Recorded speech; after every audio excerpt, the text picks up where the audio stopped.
नित्यानंद नामक एक आदमी अपनी बीवी वर्षा संग रहा करता था। नित्यानंद का गांव में एक ढाबा था, लेकिन उसके ढाबे पर ज्यादा लोग नहीं आते, जिस कारण वो बहुत चिंताग्रस्त रहता। अब हमारे गांव में रहते ही कितने लोग हैं जो अब ज्यादा ग्राहकों के आने की आशा करें, और ऊपर से आपने ढाबा भी ऐसी जगह खोला है जहां आसपास इतने घर भी नहीं है और गांववासी इस तरफ ज्यादा आते भी नहीं। मुझे पहले ही तुम्हारी बात मान लेनी चाहिए थी वर्षा। अब मैं इस ढाबा को खरीद कर फंस गया हूँ, लेकिन नहीं, मैं इतनी जल्दी हिम्मत नहीं हारूंगा। कोई ना कोई उपाय तो ढूंढ ही निकालूंगा अपने ढाबे को आगे बढ़ाने के लिए। नित्यानंद निरंतर हिम्मत जुटाता रहता। वो अपने ढाबे के पोस्टर्स और पैम्फलेट भी छपवाता और गांव में बांटता है, लेकिन उसके बावजूद भी उसके ढाबे पर बस इक्का दुक्का लोग ही आते। नित्यानंद को अब बहुत ज्यादा नुकसान होने लगता है, जिससे वर्षा भी परेशान हो जाती है। नित्यानंद जी, मैं आपको कह रही हूँ ना, इस ढाबे को बेच दीजिए और कोई नया काम शुरू कीजिए, क्योंकि हम यूं ही अच्छे दिनों का इंतजार करते करते उम्मीद लगाए बैठे रहेंगे तो और डूब जाएंगे। हाँ वर्षा, शायद तुम सही कह रही हो। अब तो मुझे भी नहीं लगता कि मेरे ढाबे का कुछ भविष्य हो सकता है। मेरे अरमानों पर पानी फिर गया। नित्यानंद एक आदमी को अपना ढाबा बेच देता है और अब वो घर पर ही रहने लगता है। मैं तो कहती हूँ अभी कोई छोटी मोटी नौकरी ही कर लीजिए, उसी में पैसा है। अब खुद का बिजनेस डालने के बारे में बाद में सोचना। हाँ वर्षा, मैं कल से ही नई नौकरी की तलाश शुरू करूंगा। ऊपर वाले की दया से मुझे कोई अच्छे वेतन वाली नौकरी मिल जाए बस। अगले दिन से नित्यानंद नौकरी ढूंढने निकल पड़ता है। आधा दिन बीत जाता है, लेकिन जहाँ जहाँ वो जा चुका था सभी ने उसे नौकरी देने से इनकार कर दिया था। जब उसे भूख लगती है तभी वो एक ढाबे में जाकर पाव भाजी खाता है। उस समय वहाँ पर एक आदमी उस ढाबे के मालिक से बात कर रहा होता है। जी जी हाँ महेश्वरी साहब, मैं तो सोच रहा हूँ कि अब एक हाईवे ढाबा खोलूं।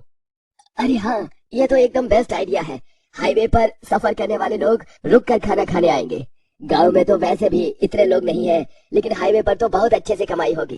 उन दोनों की बातचीत सुनकर नित्यानंद के दिमाग में भी ये ख्याल आता है। अरे वाह, ये तो सच में बहुत ही अच्छा विचार है। क्यों ना मैं भी एक हाईवे ढाबा खोल लूं। मैं घर जाकर वर्षा से इस बारे में बात करता हूँ। नित्यानंद घर जाकर वर्षा को सारी बात बताता है। तभी अरे हाँ, ये तो मैंने भी नहीं सोचा। हाईवे पर तो हर आधे घंटे में सफर करने वाले रुककर खान पान करते हैं। नित्यानंद जी, हाईवे ढाबा खोलने का ये विचार बहुत ही सही है। चलो ऊपर वाले का नाम लेकर ढाबे की शुरुआत करते हैं। नित्यानंद और वर्षा दोनों ही हाईवे पर ढाबा खोल लेते हैं, जिसका नाम वो देसी तड़का ढाबा रखते हैं। नित्यानंद का हाईवे ढाबा 2 से 3 दिनों में ही अच्छे से चलने लगता है, लेकिन नित्यानंद के आ जाने से उस हाईवे का दूसरा ढाबा जो होता है वो ठीक से नहीं चल पाता। उस ढाबे का मालिक विनोद और उसकी बीवी कजरी दोनों ही नित्यानंद और वर्षा के ढाबे से जलने लगते हैं।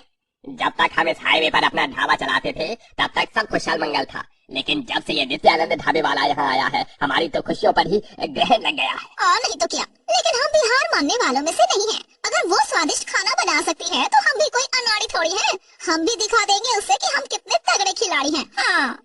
हाईवे पर रुककर खाना खाने वाले ग्राहकों को नित्यानंद के ढाबे का खाना ही पसंद आता और वो लोग विनोद के ढाबे में नहीं जाते। विनोद का गुस्सा दिन ब दिन बढ़ते ही जाता है। वहीं नित्यानंद और वर्षा दोनों ही ढाबे की तरक्की से बहुत खुश होते हैं। आखिरकार हमारे अच्छे दिन आ ही गए नित्यानंद जी। अब आप देखना कैसे हमारा ढाबा मशहूर हो जाता है।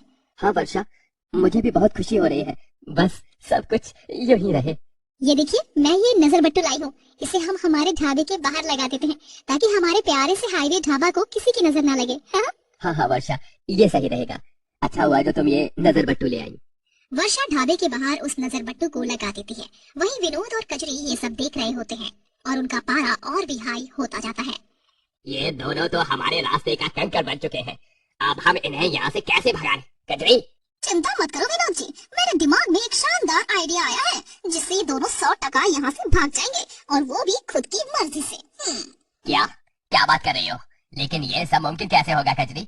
ये दोनों तो चुंबक की तरह चिपक चुके हैं यार, डेरा जमा कर। सुनिए, रात में जब ये दोनों ढाबे को बंद करने जाएंगे तभी मैं एक भोंपू में भूतिया आवाज निकाल कर इन्हें डराऊंगी और धमकाऊंगी, जिससे इनको सब सच ही लगेगा और फिर ये दोनों सच में ये जगह छोड़कर चले जाएंगे।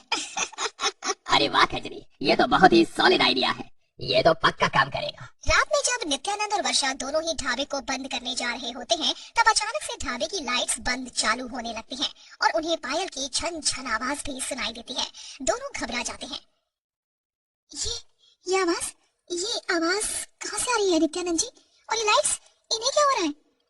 अरे मुझे भी नहीं समझ आ रहा है वर्षा कि आखिर ये सब किसका संकेत है। कजरी भोंपू से डरावनी आवाज निकालती है।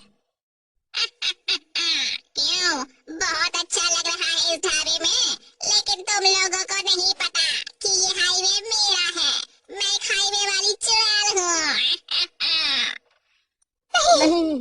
और अगर कल रात से पहले तुम दोनों अपने इस मनहूस ढाबे को बंद करके यहाँ से नहीं गए तो मैं तुम दोनों को जिंदा नहीं छोड़ूंगी।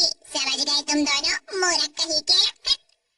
विनोद गुलेल से कंकड़ की गोली चलाता है और उसका निशाना सीधे ढाबे के नजर बट्टू पर लगता है, जो टूट जाता है और उसके टुकड़े टुकड़े हो जाते हैं। नहीं, हमारा नजर बट्टू भी टूट गया। मतलब ये सब हकीकत में हो रहा है। हाँ चुड़ैल जी, हम यहाँ से चले जाएंगे। हमें माफ कर दो। हमसे भूल हो गई जो आपके हाईवे पर ढाबा खोल दिया हमने। हाँ चुड़ैल जी, हम कल सुबह ही ढाबा बंद कर देंगे, लेकिन अभी के लिए हमें बख्श दो। ठीक है। डर के मारे नित्यानंद और वर्षा दोनों ही सुबह सवेरे अपने ढाबे का सारा सामान एक ट्रक में भरकर उसे खाली करते हैं। नित्यानंद बहुत भावुक हो जाता है। एक किसी ढाबे से आस थी, लेकिन अब वो भी नहीं रहेगी। जी आप ज्यादा मत सोचिए। ढाबे को यहाँ चालू रखेंगे तो वो हाईवे वाली चुड़ैल हमें मार डालेगी, इसलिए हमें यहाँ से जाना ही होगा। दिल पर पत्थर रखकर नित्यानंद और वर्षा वहाँ से जाने लगते हैं, लेकिन तभी अचानक से नित्यानंद रुक जाता है और बोलता है, एक मिनट वर्षा, अगर उस चुड़ैल ने हमें अपना ढाबा बंद करने की वार्निंग दी है तो जाहिर सी बात है उसने हमारे बगल वाले ढाबे वाले को भी ये वार्निंग दी होगी। चलो अभी जाकर पता करते हैं आखिर माजरा क्या है। लेकिन नित्यानंद जी। नित्यानंद वर्षा का हाथ पकड़कर उसके साथ विनोद के ढाबे के पास जाता है। तभी वो विनोद और उसकी बीवी कजरी की बातें सुन लेता है। क्या डरावनी आवाज निकाली कल रात को तुमने कजरी? तुम तो कलाकार निकली। आखिरकार वो दोनों ढाबा बंद करके चले ही गए। कजरी का प्लान फ्लॉप हो जाए ऐसा हो नहीं सकता। सच्चाई जानकर वर्षा और नित्यानंद के होश उड़ चुके थे। अच्छा, तो ये तुम दोनों की सोची समझी चाल थी। बहुत खूब। हाँ? तुम दोनों को क्या लगा हम डर जाएंगे? अब एक बात कान खोलकर सुन ले विनोद के बच्चे, अब चाहे सच की चुड़ैल भी क्यों ना आ जाए, मैं अपने हाईवे ढाबे को बंद नहीं करूंगा। तुम दोनों को जो उखाड़ना है उखाड़ लो। चलो जी यहाँ से, डरपोक कमजोर लोग। विनोद और कजरी की बोलती बंद पड़ जाती है और वर्षा और नित्यानंद वहाँ से पूरे टशन के साथ निकलते हैं और फिर से अपना हाईवे ढाबा खोलते हैं। उसके जरिए खूब सारे पैसे कमाते हैं और सुखी जीवन जीते हैं।